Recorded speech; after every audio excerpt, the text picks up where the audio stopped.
The salty air of Cape Cod always smelled like a mixture of joy and judgment. Here at the Salt Marsh, our family's sprawling beach house, the annual reunion was in full swing.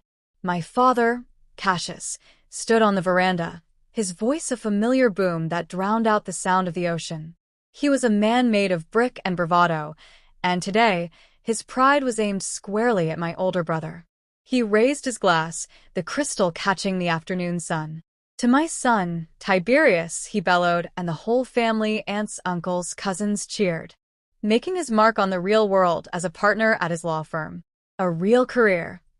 The praise washed over Tiberius, who stood tall and smug in his crisp linen shirt.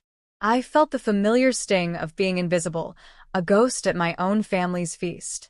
Then, my father's gaze fell on me, and his smile tightened into a smirk. The circle of family turned, their eyes following his.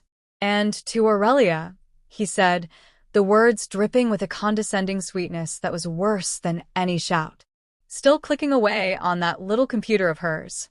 We're all so proud of her little joke of a life. The laughter that followed wasn't loud or cruel. It was worse. It was polite and pitying, the kind that says, "Bless her heart, she doesn't know any better." My sister, Livia, offered a weak, apologetic smile from across the deck. I looked at my father, the man who was supposed to be my biggest champion, reducing my entire existence to a punchline for the second time this year. In that moment, watching him, I didn't feel the urge to cry or scream. Something inside me went cold and still. A quiet, unshakable resolve settled in my bones, as solid as the granite cliffs lining the shore. The joke was over, and I was about to write the punchline. I didn't say goodbye. I slipped away from the party while my father was telling a loud story about a business deal, my absence as unnoticed as my presence had been.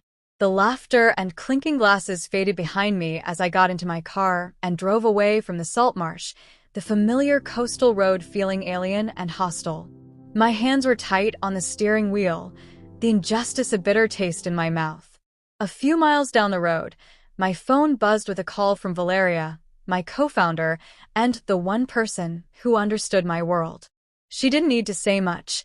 She just listened as I recounted what had happened, her silence a warm blanket of validation.